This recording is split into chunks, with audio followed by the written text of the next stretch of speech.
வணக்கம் ஃப்ரெண்ட்ஸ், எப்படி இருக்கீங்க? நல்லா இருக்கீங்களா? நம்ம இன்னைக்கு காணொளியில என்ன பார்க்க போறோம்னா, நானும் என் நண்பனும் அப்படியே காலார ஈவினிங் நேரத்துல அப்படியே நடந்து போயிட்டு இருந்தாங்க. அப்ப போயிட்டு இருக்கும்போது அவன் ஒரு கேள்வி ஒண்ணு கேட்டாங்க. நண்பா, நீ தான் நிறைய ட்ரெயினை பத்திலாம் யூடியூப்ல போட்டுட்டு இருக்கியே, நான் ஒரு கேள்வி கேட்கிறேன், எனக்கு பதில் சொல்ல முடியுமா அப்படின்னா, சரிடா கேள்றா அப்படின்னு நான் சொன்னேன். இப்போ நம்ம வந்தே பாரத் ட்ரெயின் விட்டாங்கல்ல, அது வந்து 180 கிலோமீட்டர் வேகத்துல எல்லாம் போகும்னு சொல்லி நம்ம ரயில்வே மினிஸ்டர் கூட சொல்லியிருந்தாரு, ட்வீட் பண்ணியிருந்தாரு. நம்ம நிறைய நியூஸ்ல கூட நம்ம பார்த்தோம். கோட்டா டு நாகதா ரூட்ல அப்புறம் ஒரு தண்ணி டம்ளர் கூட அங்க வச்சிருந்தாங்க. அது கூட அப்படியே சாயாம கொஞ்சம் கூட அப்படியே லைட்டா தழும்பி கீழே கூட ஊத்தல. அந்த லெவலுக்கு சின்ன ஜர்க்கு கூட இல்லாம இந்த ட்ரெயினால 180 கிலோமீட்டர் வேகத்துல டிராவல் பண்ண முடியும்னு சொன்னாங்க. பட் ஆனா இப்போ அந்த ட்ரெயின் ஆனது ஏன் ஸ்லோவா போகுது, ஏன் அதோட வேகத்தை கம்மி பண்ணாங்க, அதுக்கு ரீசன் என்னன்னு உன்னால சொல்ல முடியுமா நண்பா அப்படின்னு கேட்டான். அதுக்கு நான் உடனே அவன்கிட்ட என்ன கேட்டேன்னா, இந்த ட்ரெயின் ஸ்லோவா போகுதுன்னு உனக்கு எப்படிடா தெரியும் அப்படின்னு நான் கேட்டேன். அவன் உடனே நெட்ல போட்டுட்டு காந்தி நகர் டு மும்பை 521 கிலோமீட்டர் இந்த வந்தே பாரத் ட்ரெயின் டிராவல் பண்ற நேரம்னு பாத்தீங்கன்னா 6 மணி நேரம் 28 நிமிஷம் அப்படின்ட்டான். நம்ம உடனே டிஸ்டன்ஸ் ஃபார்முலாவை போட்டு பார்த்தோமா, போட்டு பார்த்தோன்னே தான் தெரியுது இந்த கர்மம் முடிச்ச ட்ரெயின் சுமார் 86 கிலோமீட்டர் பெர் ஹவர். என்னடா சோதனை அப்படின்னு நினைச்சுக்கிட்டு அப்புறம் உடனே நான் நமக்கு தெரிஞ்ச ஒரு ரயில்வே ஆபீசர் கிட்ட இந்த கொஸ்டினை ரைஸ் பண்ணேன். அவர் உடனே ஒரு தெளிவான ஒரு பதில் ஒண்ணு சொன்னாருங்க. அது என்ன பதிலா இருக்கும் கண்டிப்பா நீங்களும் தெரிஞ்சுக்கணுமா இல்லையா? சரி வாங்க பாத்துடலாமா?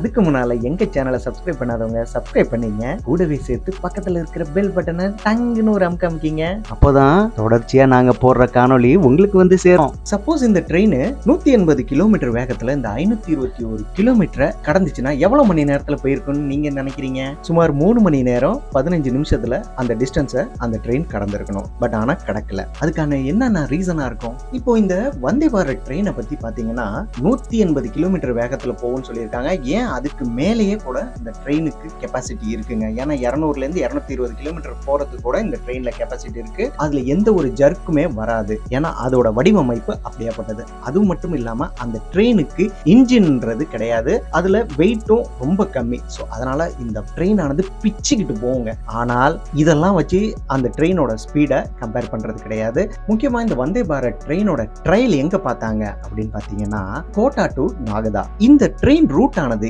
எப்படி இருக்கும்னா ஃபுல்லி கான்கிரீட் போட்டு அந்த ஸ்லீப்பரை கவர் பண்ணியிருப்பாங்க. ஸோ அதுல வந்து பாத்தீங்கன்னா எவ்வளவு ஸ்பீடு போனாலும் இந்த இமேஜ்ல காட்டுறோம் பாத்தீங்களா அந்த மாதிரி இருக்கும். எவ்வளவு ஸ்பீடு போனாலும் ஒண்ணுமே தெரிஞ்சுக்காது. ஸோ அந்த ரூட்ல இவங்க தான் டெஸ்ட் பண்ணியிருக்காங்க. இது 180 கிலோமீட்டர் வேகத்துல போகக்கூடியது அப்படின்னு. இதே மற்ற ட்ராக் எல்லாம் பாத்தீங்கன்னா ஸ்லீப்பர் இருக்கும், அதுக்கு பக்கத்துல பெல்லாஸ்ட் இருக்கும், அதுக்கப்புறம் மேல வந்து ரயில் இருக்கும். இதை போட்டு கவர் பண்ணியிருப்பாங்க. இதுல வந்து பாத்தீங்கன்னா நம்மளால ஒரு ஆவரேஜ் ஸ்பீடு தான் ஓட்ட முடியும், அதுக்கு மேல ஓட்ட முடியாது.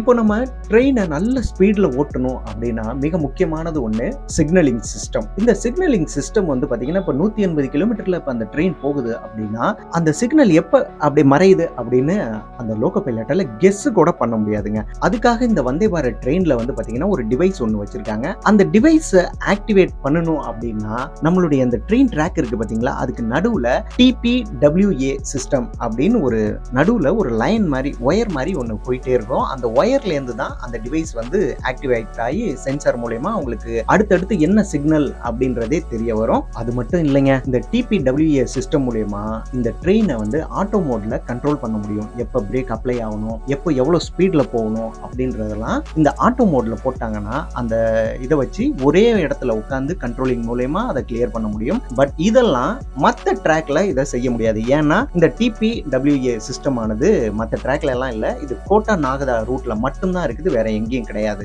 அது மட்டும் இல்லைங்க, நம்ம ட்ரெயின் ரூட்ல எல்லாம் நிறைய கர்வ்லாம் உண்டு. இந்த கர்வ்ல வந்து 180 கிலோமீட்டர் ஓட்டுறதுங்கிறது சாத்தியமே கிடையாது. அப்படி ஓட்டணும்னு ஆசைப்பட்டாலே வண்டி டீரைல் ஆயிரும். அப்புறம் எப்படா 180 கிலோமீட்டர் வேகத்துல ஓட்டி காட்டினானுங்க அப்படின்னு கேக்குறீங்களா?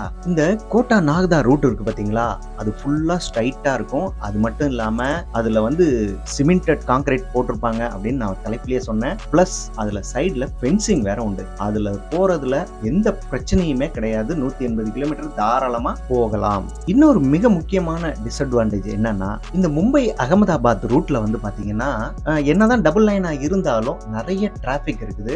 இதுல குட்ஸ் ட்ரெயினும் ஓடுது, நம்மளுடைய பேசஞ்சர் ட்ரெயினும் ஓடுது. ஸோ வந்து பார்த்தீங்கன்னா இந்த ட்ரெயினை வந்து எப்படியா இருந்தாலும் டிலே பண்ணி தான் ஓட்டுற சூழ்நிலை ஏற்படுது. அடுத்து இன்னொரு மிகப்பெரிய டிஸ்அட்வான்டேஜ் என்ன தெரியுங்களா? நம்மளுடைய ட்ரெயின் ட்ராக் எல்லாமே மிக மிக பழமையானது. எல்லாமே 25 வருஷத்துக்கு முன்னாடி உள்ளது. இப்போ எல்லாம் ரினியூவல் கண்டிஷனுக்கு வந்து நிக்குது. இதுல போய் 180 கிலோமீட்டர் வேகத்துல ஓட்டினா கண்டிப்பா நம்மளுடைய ரயில்லாம் புடுங்கிட்டு போயிருங்க. அதனாலதான் இந்த ட்ரெயினை அதிகபட்சமா 130 கிலோமீட்டரும் குறைந்தபட்சமா 80 கிலோமீட்டர் வேகத்திலையும் ஓடணும்னு CRIS டீம் வந்து முடிவு பண்ணியிருக்காங்க. அதனாலதான் இந்த வந்தே பாரத் ட்ரெயின் அதிகபட்சமா நம்மளுடைய ஆவரேஜ் ஸ்பீட் நம்ம தலைப்புல சொன்னோம் பாத்தீங்களா, 86 கிலோமீட்டர் பர் ஹவர்ல இந்த ட்ரெயின் டிராவல் பண்ணிட்டு இருக்கு. இப்போ நான் சொன்னது எல்லாருக்கும் உங்களுக்கும் புரிஞ்சிருக்கும்னு நான் நினைக்கிறேன். ஏன்னா என் நண்பனுக்கு புரிஞ்சிருச்சு, அவனுக்கு நான் புரிய வச்சுட்டேன். ஸோ உங்களுக்கும் கண்டிப்பா புரிஞ்சிருக்கும்னு நினைக்கிறேன். இதுல ஏதாவது சந்தேகங்கள் இருந்துச்சுன்னா கண்டிப்பா கமெண்ட் பாக்ஸ்ல என்னோட ஷேர் பண்ணீங்க.